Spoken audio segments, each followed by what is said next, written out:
ఉన్నాను. ప్రభు నాకు అనుగ్రహించిన ఈ సమయాన్ని బట్టి ప్రభువుని స్తుతిస్తూ ఉన్నాను. ఈ మధ్య ఈ విధంగా చేరి వాక్యాన్ని పంచుకోవడానికి ప్రభు నాకు అనుగ్రహించిన ఈ సమయాన్ని బట్టి ప్రభువుని స్తుతిస్తూ మరి ఈ అవకాశాన్ని ఇచ్చిన సహోదరులు దైవ సేవకులు యుగంధర్ గారికి యేసుక్రీస్తు నామములో వందనాలు తెలియజేస్తున్నాను. మంచిది. న్యాయాధిపతుల గ్రంథము 6వ అధ్యాయంలో గిద్యోను గురించి కొన్ని విషయాలు తెలియచేయాలనుకుంటూ ఉన్నాను. జాగ్రత్తగా మనం ధ్యానించేద్దాం. 6వ అధ్యాయంలోకి వెళ్దాం. మనకి గిద్యోను ఈ అధ్యాయంలో ఎక్కడ పరిచయం అవుతాడంటే 11వ వచనంలో పరిచయం అవుతాడు. దయచేసి చదువుకుందాం.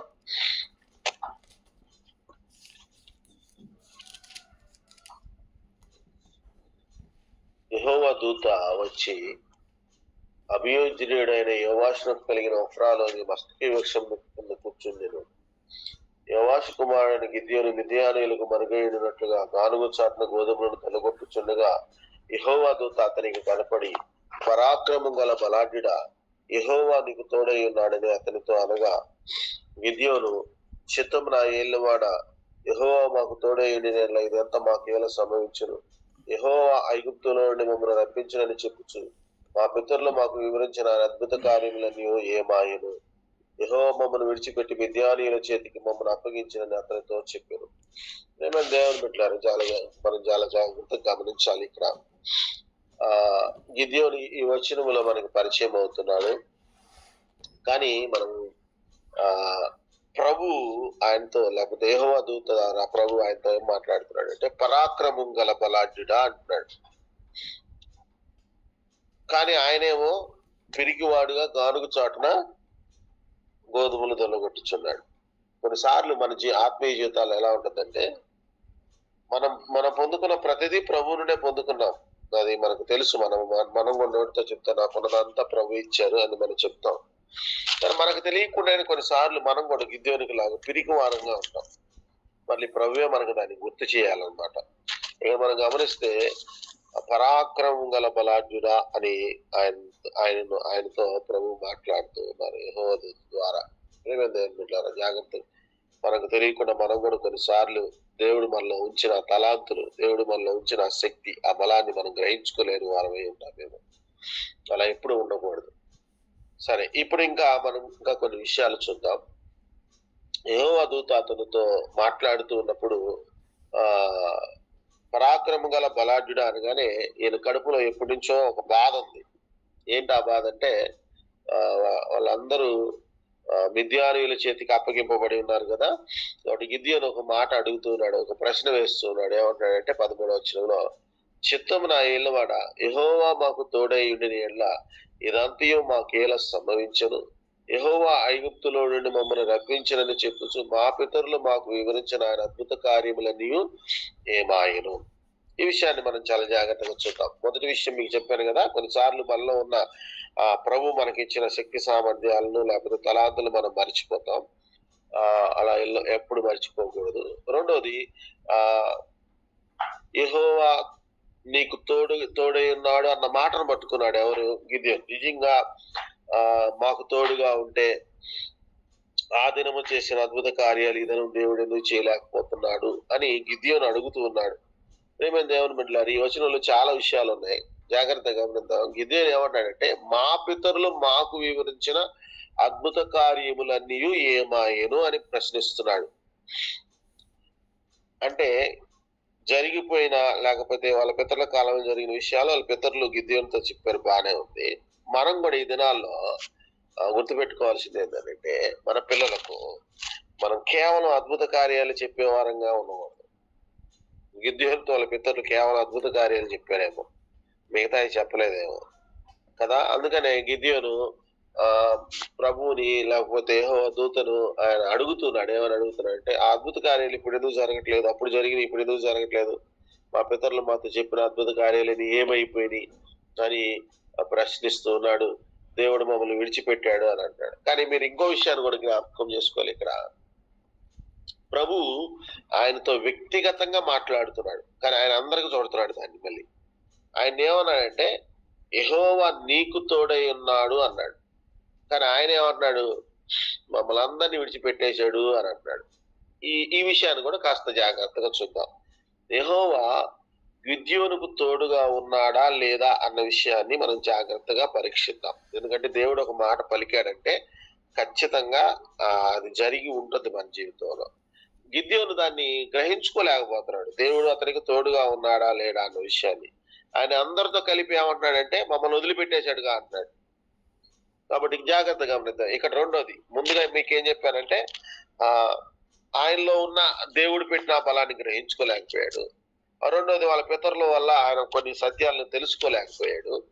మూడోది, ఇప్పుడు ఏంటంటే వ్యక్తిగతంగా దేవుడు ఆయనకు తోడుగా ఉన్నాడని చెప్తే ఆయన అందరితో కలిపి మమ్మల్ని అందరినీ వదిలిపెట్టేశాడుగా అని అన్నాడు.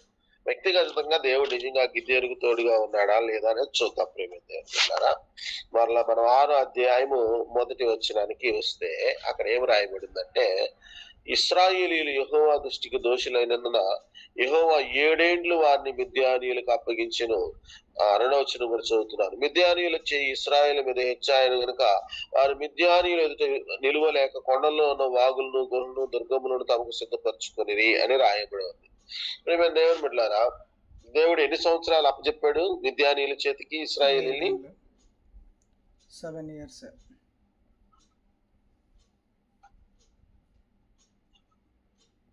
7 ఏండ్లు అని రాయబడింది. మంచిది. సో 7 ఏండ్లు ఏం జరిగిందో కూడా ఒకసారి చూద్దాం. ప్రియమైన దేవుని బిడ్డలారా, 3, 4 వచనాలు చదువుతున్నాను. ఇశ్రాయేలీయులు విత్తనములు విత్తిన తర్వాత మిద్యానీయులు అమాలేకీయులను తూర్పు నుండి వారును తమ పశువులు గుడారములు తీసుకుని మిడతల దండంత విస్తారంగా వారి మీదకి వచ్చి వారి ఎదుట దిగి గాజాకు పోవునంత దూరం భూమి పంటను పాడు చేసి ఒక గొర్రెనే గాని ఎద్దునే గాని గాడిదనే గాని జీవన సాధనమైన మరి దేనిని గాని ఇశ్రాయేలు కొననీయలేదు. వారును వారి ఒడ్డుల్లో లెక్క లేక ఉండెను. ప్రేమైన దేవుని బిడ్డలారా, నేను ఎందుకు ఈ మాట చదివించానంటే 7 ఏండ్లు వాళ్ళు శ్రమ పడుతున్నప్పుడు వాళ్ళ పంటను లేకపోతే వాళ్ళని మిద్యానీయులు ఎంతగా ఇబ్బంది పెట్టారో, ఎంతగా దోచుకున్నారో అన్న విషయాన్ని తెలియజేయాలనుకుంటున్నాను. అంతేకాదు, దేవుడు అన్నాడు కదా నేను గిద్యోనుకు తోడుగా ఉన్నానని. ప్రత్యేకంగా ఆ తోడు ఎటువంటి తోడు తెలియజేయడానికే నేను ఈ వచనాలను చదివించాను. 7 ఏండ్లు వాళ్ళని అప్పచెప్తే వాళ్ళు మనం స్పష్టంగా మనం చూస్తున్నాం, పంట ఉంచలేదంట, గొర్రెను గాని ఎద్దును గాని జీవన సాధనమైన మరి దేన్ని ఉంచలేదని రాయబడి ఉంది. అయితే మనం జాగ్రత్తగా గమనిద్దాం, గిద్యోనికి ఇప్పుడు తోడుగా ఉన్నాడా లేదా అంటే మీరు తర్వాత ధ్యానిస్తే మనకు అంత సమయం దొరకదు, కానీ ధ్యానిస్తే మీరు ఇంటికాడ కూర్చొని గిద్యోను యెహోవాతో మాట్లాడుతూ ఏమంటాడంటే 18వ వచనంలో చదువుతున్నాను. ఇదే 18. నేను నీ యొద్దకు వచ్చిన అర్పణను బయటికి తెచ్చి నీ సన్నిధిని దాన్ని పెట్టు వరకు ఇక్కడి నుండి వెళ్ళకుమని వేడుకొనగా ఆయన నువ్వు తిరిగి వచ్చే వరకు నేను ఉండేదనను.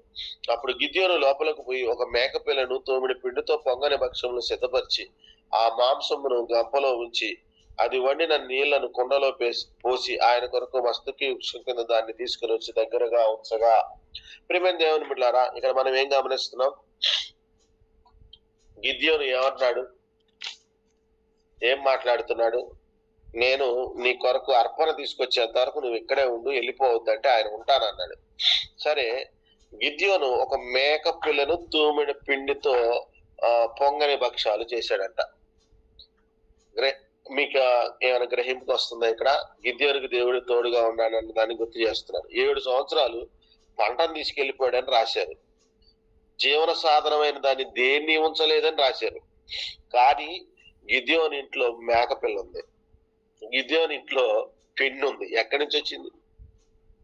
అంతేకాదు, మనకు 11వ వచనంలో ఆయన ఏం దొల్ల కొడుతుంటే ప్రత్యక్షమయ్యాడు? ఆయన గోధుమలు దొల్ల కొడుతుంటే ప్రత్యక్షమయ్యాడు. ఆల్రెడీ ఇంట్లో పిండి ఉంది, అంటే పాతది. మళ్ళీ ఆయనకు ప్రత్యక్షమైనప్పుడు గోధుమలు ఉన్నాయి, గోధుమలు దొల్ల కొడుతున్నాడు. మేకపిల్ల ఉంది. దేవుడు తోడుగా లేడా?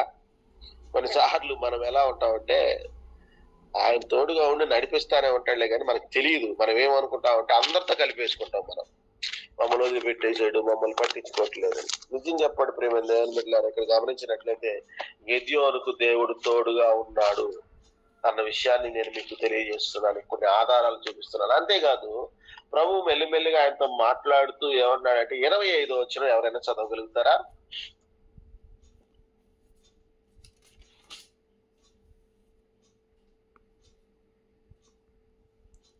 25వ వచనం. మరియు ఉమ్, ఆ రాత్రి అందే యెహోవా నీ తండ్రి కోడెను అనగా 7 ఏండ్ల రెండవ ఎద్దును తీసుకుని వచ్చి నీ తండ్రి కట్టిన బయలు యొక్క బలిపీఠమును పడగొట్టి దానికి పైగానున్న దేవతా స్తంభమును నరికివేసి తగిన ఏర్పాటుతో ఈ బండ కొనను నీ దేవుడైన యెహోవాకు బలిపీఠము కట్టి ఆ రెండవ కోడెను తీసుకుని వచ్చి నీవు నరికిన ప్రతిమ యొక్క కర్రతో దహనబలి నర్పించమని అతనితో చెప్పెను. చాలు. ప్రియమైన దేవుని బిడ్డలారా, నేను ఇంకోటి గుర్తు చేస్తున్నాను. 7 ఏండ్లు వాళ్ళని అప్పచెప్తే దేవుడు 7 ఏండ్లు ఎలా తోడుగా ఉన్నాడు అనే దాన్ని మీకు తెలియజేస్తున్నాను. గిద్యోనికి దేవుని మాట తప్పుదనడానికి మీకు రుజువు చూపిస్తూ ఉన్నాను. మనం చూసాం, గోధుమలు ఉన్నాయి, పిండి ఉంది, మేకపిల్ల ఉంది. ఇక్కడ 7 ఏండ్ల వయసు కలిగిన 2 ఎద్దులు ఇంట్లో ఉన్నాయి. యాడ్ నుంచి వచ్చినాయి? అన్ని తీసుకెళ్లిపోతే 7 ఏండ్ల వయసు కలిగిన 2 ఎద్దులు ఉన్నాయంట. అప్పచెప్పింది కూడా 7 ఏండ్లే, కానీ 7 ఏండ్లు అవి దాచబడి ఉన్నాయి. మేము దేవుని బిడ్డలారా, కాబట్టి మనం చాలా జాగ్రత్తగా ఉండాలి. దేవునితో డీల్ చేసేటప్పుడు చాలా జాగ్రత్తగా ఉండాలి. మన మాటలు కొద్దిగా ఉండాలా. ఎందుకు మన జీవితంలోకి దేవుడు ఈ పరిస్థితిని అనుమతించాడనే దాన్ని మనం తెలుసుకుని, ఎనీహా నేను ఈ విషయాన్ని మీకు ఒక క్లారిటీ రావడం కోసం తెలియజేశాను. దేవుడు తన మాటను ఆయన నిలబెట్టుకున్నాడు అన్న విషయాన్ని మనం దీంట్లో చూడగలుగుతున్నాం. నిజంగా గిద్యోనికి తోడుగా ఉన్నాడా లేదా అన్న విషయాన్ని మనం క్లియర్ గా చూడగలుగుతున్నాం. తోడుగా ఉన్నాడు అని మనకు అర్థమవుతుంది. ప్రియమైన దేవుని బిడ్డలారా, కొన్నిసార్లు మనకే గ్రహింపు ఉండదు ఆయన మనతో ఉన్నాడా లేడా అనే విషయాన్ని. గిద్యోనికి లాగా మనం అందరితో చుట్టకూడదు. ప్రత్యేకంగా గిద్యోనికి తోడుగా ఉన్నాడు అంతే ఆయన, అంతే. ఆ విషయాన్ని గిద్యోని గ్రహించుకోలేక దాన్ని అందరితో ముడిపెడుతూ ఉన్నాడు. ఇంకా ముందుకు వెళ్దాం. మనం జాగ్రత్తగా గమనించినట్లయితే ఇక్కడ మనం తెలుసుకోవాల్సిన విషయం ఏంటంటే, గిద్యోను దేవుడు మమ్మల్ని ఎందుకు వదిలేశాడు అనే ప్రశ్న వేశాడు కదా. అయితే ఇంత ప్రశ్న వేసిన గిద్యోను దగ్గరికి దేవుడు ఎందుకు వచ్చాడు అని అంటే మనం చాలా జాగ్రత్తగా గమనిద్దాం. వాస్తవంగా జరిగింది ఏంటంటే, కాస్త ముందుకు వెళ్దాం. ఈ 7 సంవత్సరాలు అప్పచెప్పిన తర్వాత ఇశ్రాయేలీయులు చాలా హీన దశకి వెళ్ళిపోయారంట. 6వ అధ్యాయం 6వ వచనం చదువుదాం. అప్పుడు వాళ్ళు ఒక పని చేశారు.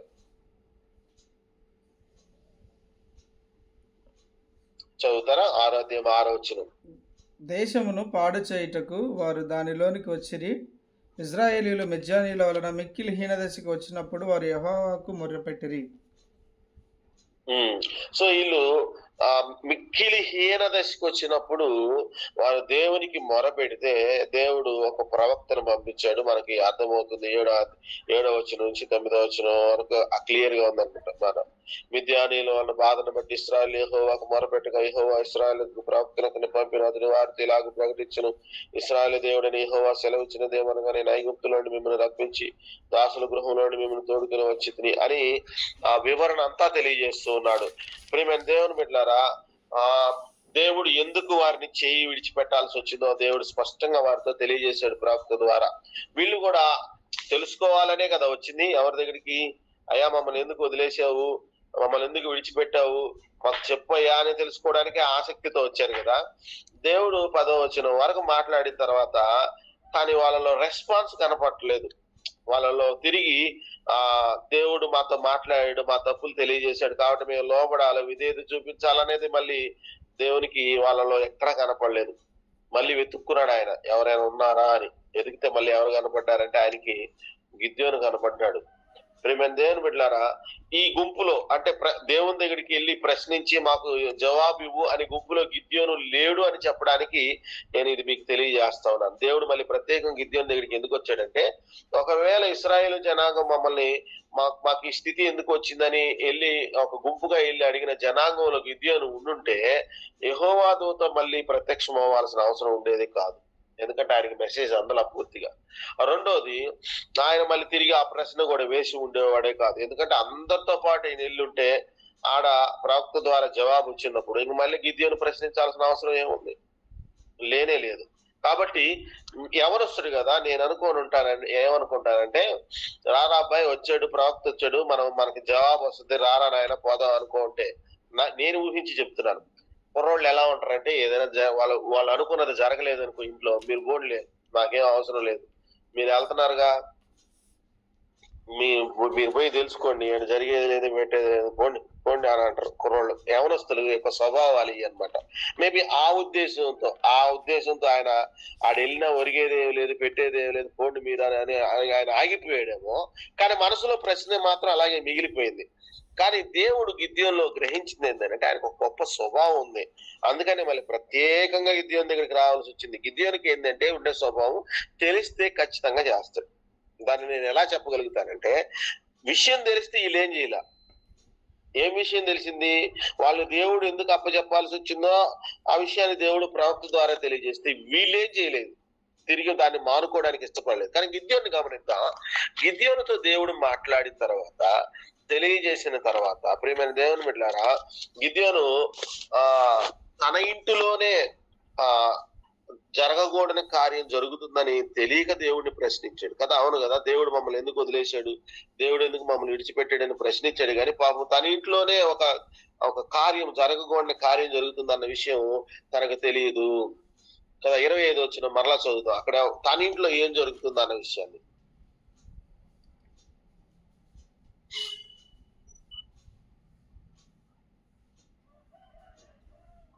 చదువుతారు ఎవరైనా? 25 వచ్చినాన్ని. మరియు ఆ రాత్రి అందే యెహోవా నీ తండ్రి కోడెను అనగా ఏడేండ్ల రెండవ ఎద్దును తీసుకొని వచ్చి నీ తండ్రి కట్టిన బయలు యొక్క బలిపీఠమును పడగొట్టి దానికి పైగానున్న దేవతా స్తంభమును నరికివేసి తగిన ఏర్పాటుతో ఈ బండ కొనను నీ దేవుడైన యెహోవాకు బలిపీఠము కట్టి ఆ రెండవ కోడెను తీసుకొని వచ్చి నీవు నరికిన ప్రతిమ యొక్క కర్రతో దహన బలి నర్పించుమని అతనితో చెప్పెను.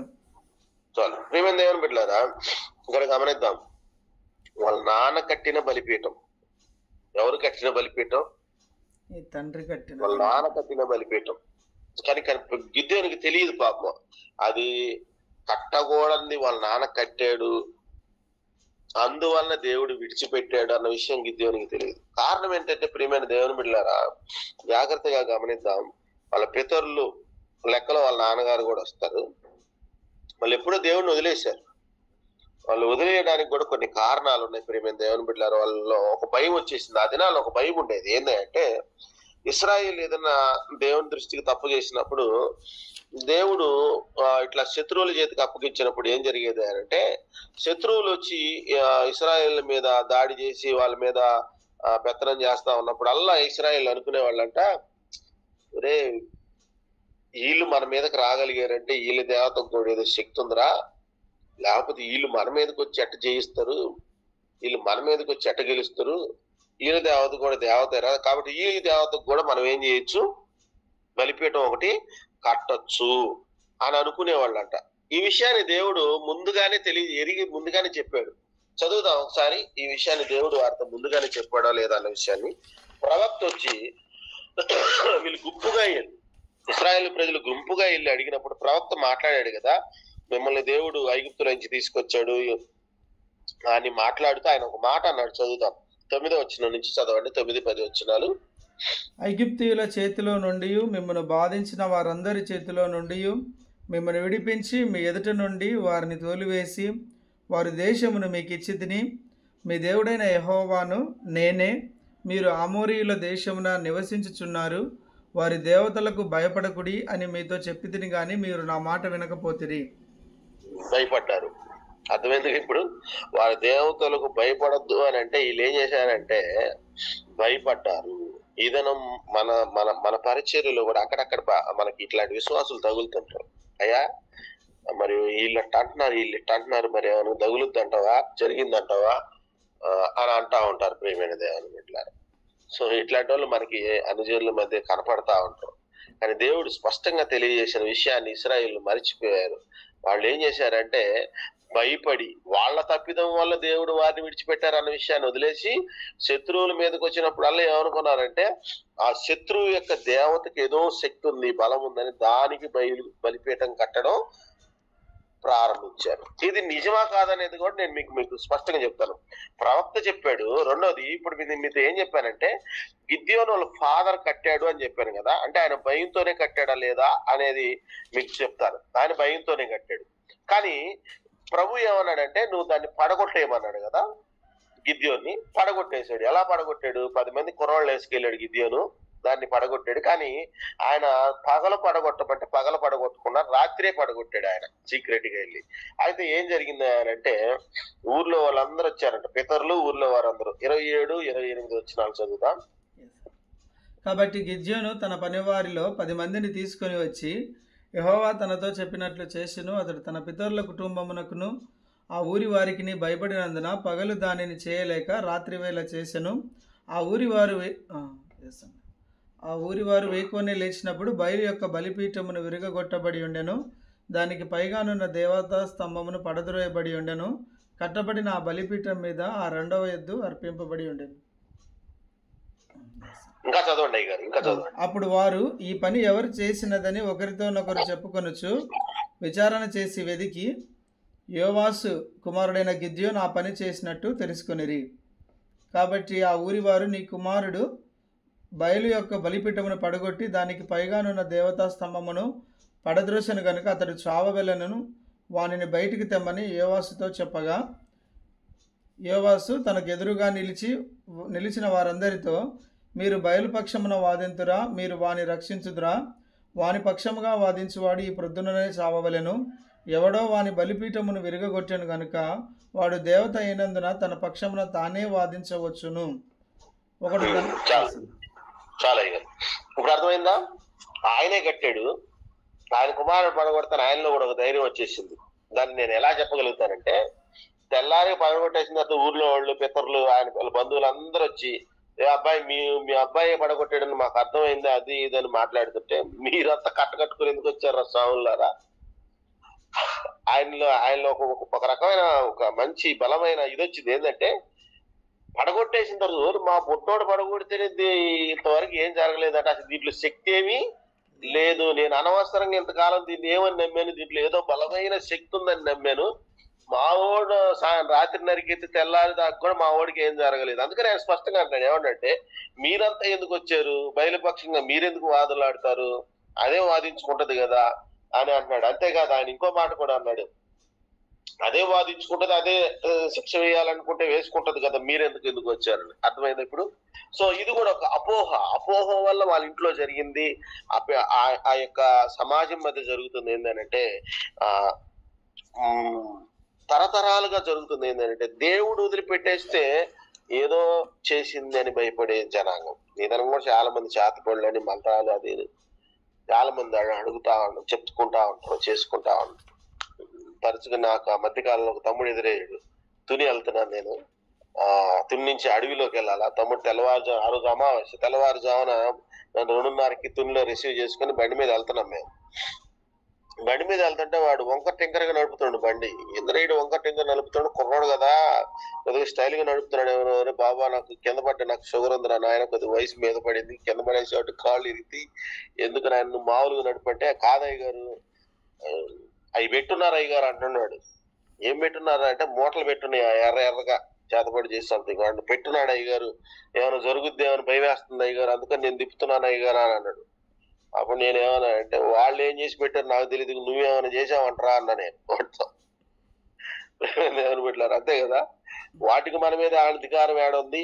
దేవుడు మన చుట్టూ వేసిన కంచెను దేవుడు ఎప్పుడు తీసేస్తాడంటే స్పష్టంగా చెప్పాడు ప్రభు. ఏమన్నాడంటే, మనము అది మంచి ద్రాక్షలు ఫలిస్తుంది కదా అనుకుంటే అది కారు ద్రాక్షలు ఫలించింది కాబట్టి దాని కంచెను కొట్టి వేస్తానని యెషయా గ్రంథం 5:6 వచనాల్లో చెప్పాడు. కాబట్టి మన కంచి కొట్టివేయబడితేనే దేనికైనా అధికారం అలా కదా. కానీ ఈ విషయాన్ని తెలియదు. మన వాళ్ళు కూడా చాలా మంది ఏమంటే భయపడతా ఉంటారు వీటికి. ఆ దినమున ఏ విధంగా ప్రేమైన దేవుని బిడ్డలారా గిద్యోను తండ్రి భయపడ్డాడు, ఈదను మన క్రైస్తవులు కూడా విచిత్రం ఏంటంటే దైవ సేవకులు కూడా భయపడే వాళ్ళు ఉన్నారు చాలా మంది. సో అటువంటి స్థితిని మనం కలిగి ఉన్నాం. ఎనీహౌ ఇప్పుడు మనం చాలా విషయాలు తెలుసుకుందాం. ఒక అపోహ వాళ్ళలో ఉండింది, ఆ అపోహలో తండ్రి నిండు, ఆ అపోహతోనే ఆయన కట్టిడు. ఆ అపోహను కూడా దేవుడు ఎవరి ద్వారా తీసేశాడు? గిద్యోను ద్వారా తీసివేశాడు. ఇప్పుడు మనం జాగ్రత్తగా గమనిద్దాం. ఇక్కడ ఎందుకు దేవుడు ప్రత్యేకంగా గిద్యోను దగ్గరికి వచ్చాడో మీకు మళ్ళీ నేను తెలియజేస్తున్నాను. మనం ఇందాక చదువుకున్న వచనంలో ఏమని రాయబడిందనంటే, ప్రియమైన దేవుని బిడ్డలారా 10 మంది పిల్లల్ని వేసుకెళ్లి గిద్యోను ఏం చేశాడని రాయబడింది. 27వ వచనం చదవండి. కాబట్టి గిద్యోను తన వారితో 10 మంది తీసుకుని వచ్చి యెహోవా తనతో చెప్పినట్లు చేశాను.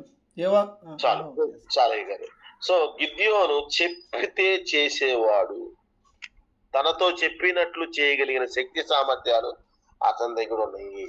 తన పితరులు ఏం చెప్పారు? ఇప్పుడు మళ్ళీ మొదటికి వద్దాం. యెహోవా ఏం చెప్పాడు అంటే, నీ ఇంటిలో ఉండకూడనిది ఉంది కాబట్టే నేను ఇలా ఇండైరెక్ట్ గా చెప్పాడు. డైరెక్ట్ గా కూడా ఏం చెప్పాలనుకుంటే ఆయన ముందే చెప్పాలి, కానీ చాలా టైం తీసుకొని ఆయనకు నమ్మకం కుదిరేటట్లు చేసి ఆయన అర్పణలు అర్పించి బలి అర్పించేటట్లు చేసిన తర్వాత ఇండైరెక్ట్ గా గిద్యోనుతో దేవుడు తెలియజేశాడు, మీ నాన్న కట్టకూడని బలిపీఠాన్ని కట్టాడు, అందుకనే నేను మీ నాన్నే కాదు మీ పితరులతో కలిసి మీ నాన్న ఈ పని చేశాడు, అందుకనే నేను వదిలేశాను అన్న విషయాన్ని ఇండైరెక్ట్ గా గిద్యోనికి తెలియజేశాడు అనమాట. ప్రేమ దేవుని బిడ్డలారా. సో ఇప్పుడు నేనేం చెప్పాలనుకుంటే, చెప్తే చేసే ఒక వ్యక్తి మిగిలి ఉన్నాడు ఇశ్రాయేలీయులు, అందుకోసమే గిద్యోను దగ్గరికి దేవుడు రావాల్సి వచ్చింది. ఇంతమంది మూట కట్టుకొని ముందెళ్ళి మాతో చెప్పయ్యా అని ముందు అడిగారు, కానీ ప్రవక్త వచ్చి విషయాలు చెప్పినా ఎవడు దాన్ని మళ్ళీ ఫాలో అవ్వలేదు. ఫాలో అవ్వకపోగా ప్రియమైన దేవుడిని బిడ్డలారా, దేవుడు వెతుక్కుంటూ వచ్చి చెప్తే చేసే ఒక వ్యక్తి ఉన్నాడని గిద్యోన్ని దర్శించి గిద్యోనుతో మాట్లాడి గిద్యోను ద్వారా బలిపీఠాన్ని కట్టేసి పడగొట్టిస్తే ఈ గుంపే ముందెళ్ళిన గుంపు, గిద్యోని కంటే ముందెళ్ళిన గుంపు మళ్ళీ ఏమొచ్చారంట, అక్కడికి వచ్చారంట, గిద్యోని ఇంటికాడికి వచ్చారంట, మూకొమ్మడికి వచ్చారంట. చూడండి మళ్ళీ ఎలా వచ్చారు, మూకొమ్మడికి వచ్చి ఎవడరా వాడు పడగొట్టింది అంటే వాళ్ళలో ఇంకా ఆ చేదు పోలేదు. ప్రేమ దేవుని అడిగారు దేవుణ్ణి, మేమేం చేస్తే మాకు ఈ స్థితి వచ్చిందని అడిగారు, కానీ వాళ్ళలోంచి తీసివేసుకోవాల్సింది తీసివేసుకోలేని స్థితిలో వాళ్ళు ఉన్నారు. కానీ చెప్తే తీసివేసుకోగలిగిన వాడు ఎవరు? గిద్యోను. ఈ రాత్రి ఈ పగలు దేవుడు మనతో మాట్లాడుతున్న విషయం ఏంటంటే, మనం గుర్తుపెట్టుకోవాలి, నిన్ను కూడా అలాగే దేవుడు వెతికి రాగలుగుతాడు. నీళ్ళు కూడా అది చూడాలి. ఆయన ఏం చూడాలంటే, నా దేవుడు నాతో చెప్పాలని కానీ నేను దాన్ని నా ప్రభు కొరకు చేయగలిగిన వ్యక్తిని అని నీలో నాలో ఆయన వెతకగలగాలి. అప్పుడే నీ ప్రతి ప్రశ్నకు జవాబు ఖచ్చితంగా దొరుకుతుంది. ఇంకో చివరిది నేను ముగిస్తాను.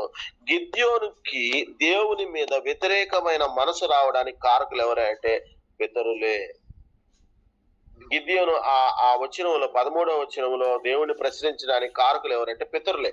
పితరులు కేవలం అద్భుత కార్యాలు చెప్పి మిగతాయి చెప్పడం మానేశారు. ప్రియమైన దేవుని బిడ్డలారా, ఈ దినాల్లో కూడా సంఘాల్లో గాని లేకపోతే మన ఇళ్లలో గాని మన పిల్లలకు మనం కూడా ఏం చెప్తున్నాం, మన్నాను కురిపించినాడు, ఇదే చెప్పడం, రెండోది లేదు. ఇక ఏం చెప్పం, ఈ పొద్దుస్తవారం ఇదే చెప్తా కూర్చోవడం అంతే. అంతేగాని ఏది చూడకూడదో, ఏది తినకూడదో, ఏది వినకూడదో, ఏది మాట్లాడకూడదో చెప్పే మాటకే రాదు. ఎందుకు చెప్పా, వీళ్ళే చూస్తున్నారు, వీళ్ళే వింటున్నారు కాబట్టి. లేనిపోయింది ఇవన్నీ చెప్పామనుకోండి మళ్ళీ పిల్లల చేత మానిపించాలా. మనం ఏడ మానిపిస్తాం అవన్నీ ఎందుకు వచ్చి కూడా. అందుకని మన్నాను కురిపించినాడని పొద్దుస్తూరం పాడేవనుకో అదే చెప్పద్ది కదా. అందుకని అలా ఉంటది మన జీవితం. కానీ మనం అలా చేస్తే మన పిల్లల్ని మనమే మన చేతులారా దేవుణ్ణి ప్రశ్నించే వారంగా తయారు చేసిన వాళ్ళం అవుతాం. ప్రేమ దేవుని గారు ఏదైనా మనతో మాట్లాడుతుంది ప్రభు ఏంటంటే, నువ్వెట్టా చెడిపోయావు, నువ్వెట్టా నన్ను విడిచిపెట్టేసావు, నువ్వెట్టా నాకు లోబట్టలేదు, కానీ నీ పిల్లలనైనా నాకు దూరం, నీ పిల్లలనైనా నాకు దగ్గరగా చేర్చలేవా, నీ పిల్లల్ని నాకు వ్యతిరేకంగా తీసుకొస్తావు. మళ్ళీ ఏమి ఎరగనట్టు నంగనాశిలాగా మళ్ళీ నేను అనుకుంటాను, కనీసం వాళ్ళ తండ్రితో ఒకసారి అన్న అడుగుండడా గిద్యోను, ఏంది నాన్న ఎంత జరుగుతుంది, దేవుడు ఆడున్నాడు, ఎక్కడికి పోయాడు అని అడిగుండడా కదా. ప్రేమైన దేవుని బిడ్డలారా, కాబట్టి కళ్ళు మూసుకున్నాం, ప్రార్థన చేసుకున్నాం, దేవునికి అప్పగించుకున్నాం. ప్రేమైన దేవుని బిడ్డలారా, దేవుడు ఇన్ని విషయాలు మనతో మాట్లాడుతూ ఉండగా ఆయన తోడుగా ఉండే దేవుడు, నడిపించే దేవుడు, మనలో ఉన్న శక్తి సామర్థ్యాలను మనకు గుర్తు చేసే దేవుడు, అంతేకాదు మనతో తొందరపడి మాట్లాడే దేవుడు కాదు. గిద్యోనుతో తొందరపడి ఎక్కడ మాట్లాడేది, చాలా జాగ్రత్తగా డీల్ చేశాడు. ఆయన కౌన్సిలింగ్ చేయడం బాగా తెలుసు. మనమైతే ఏంద్రా నువ్వు ఎక్కువ తక్కువ మాట్లాడుతాను, నాదే తప్ప నీదే తప్ప అని మాట్లాడతాం. But is a good counsellor. దేవుడు చాలా గొప్ప కౌన్సిలర్ అని తెలియజేస్తుంది. ఇక్కడ మనకు అర్థమవుతుంది గిద్యోనుతో ఎక్కడో ఎప్పుడు చాలా జాగ్రత్తగా డీల్ చేశాడు. కాబట్టి ప్రేమ దేవుని బిడ్డలారా, దేవునికి సమర్పించుకుందాం, అప్పగించుకుందాం. మనం ఎలా ఉన్నాం, మనం ఆచరించలేనిది పిల్లలకి చెప్పలేకపోతే ప్రేమ దేవుని బిడ్డలారా అది మన తప్పే అవుద్ది. మనం ఆచరించలేకపోతున్నాను పిల్లలు ఎందుకు చెప్పాలా అని అనుకుంటున్నావేమో, కానీ నువ్వు దేవుణ్ణి ప్రశ్నించే వ్యక్తిగా తయారు చేయబోతున్నావు. రేపు నీ కుమార్తె, నీ కూతురు, నీ కుమారుడు రేపు దేవుణ్ణి ప్రశ్నించే వ్యక్తిగా ఉండబోతున్నారు. నువ్వు చేయలేకపోతే ఇంకా పిల్లలకి చెప్పకూడదని కాదు కదా. ప్రేమ దేవుని బిడ్డలారా, కాబట్టి కళ్ళు మూసుకుందాం, ప్రార్థన చేసుకుందాం. మహాపరిశుద్ధుడు అయిన తండ్రి, నీ కృప గల హస్తాలకు మమ్మల్ని మేము సమర్పించుకుంటున్నాం. అవును ఆయన గిద్యోను మేము జ్ఞాపకం చేసుకుంటున్నాం, సహాయం చేయండి. అయా వ్యక్తిగతంగా మీరు గిద్యోనుకు తోడుగా ఉన్నారు. ఆ విషయాన్ని గిద్యోను గ్రహించలేకపోయాడు. అంతేకాదు వారి పితరులు గిద్యోనుకి ప్రభా చెప్పవలసింది చెప్పలేకపోయారు. ఇక్కడ మా లోపాలను మీరు తెలియజేస్తున్నారు. మేము బలహీనమై ఉండి, మేము మిమ్మల్ని సరిగా అనుసరించలేని వారమై ఉండి, ప్రభా మీకు లోబడిన వారమై ఉండి, మా పిల్లలకు కూడా నా తండ్రి చెప్పవలసింది చెప్పలేకుండా తయారవుతున్నాం. మమ్మల్ని దయతో క్షమించండి. అంతేకాదు ఇశ్రాయేలీయులు కోలే మేము ఉండకూడదు నాయన, ఇదిగో మాకు ఎందుకు ఈ శ్రమ వచ్చింది, ఇబ్బంది వచ్చిందని అడిగారు, బానే ఉంది. కానీ ప్రభా నా తండ్రి జవాబు వచ్చిన తర్వాత ఆయన ఆ జవాబుకు తగిన జీవితాన్ని వాళ్ళు జీవించలేకపోయారు. మరలా మీరు గిద్యోని వెతుక్కున్నారు. ప్రభా మమ్మల్ని జ్ఞాపకం చేసుకోండి, సహాయం చేయండి, కృప చూపించండి, దయతో మమ్మల్ని క్షమించండి. అటువంటి నాయన అవలక్షణాలు అయా నా తండ్రి మాలో ఉండి మిమ్మల్ని దుఃఖపెడుతూ ఉంటే ప్రభా మమ్మల్ని దయతో క్షమించమని వేడుకున్నాం, మీ చేతులకి అప్పగిస్తున్నాం. ఇదిగో ఈ ఉదయకాల సమయంలో ప్రభా నా తండ్రి మీ దాసులందరినీ మీరు జ్ఞాపకం చేసుకోండి. వారిని వారి పరిచయంలో మీరు దీవించండి. వారు చేస్తున్న ఉద్యోగాల్లో మీరు తోడుగా ఉండి మహిమను తెచ్చుకుంటారని చేస్తున్నామని వేడుకుంటున్నాము తండ్రి. ఆమేన్. ఆమేన్. ఆమేన్.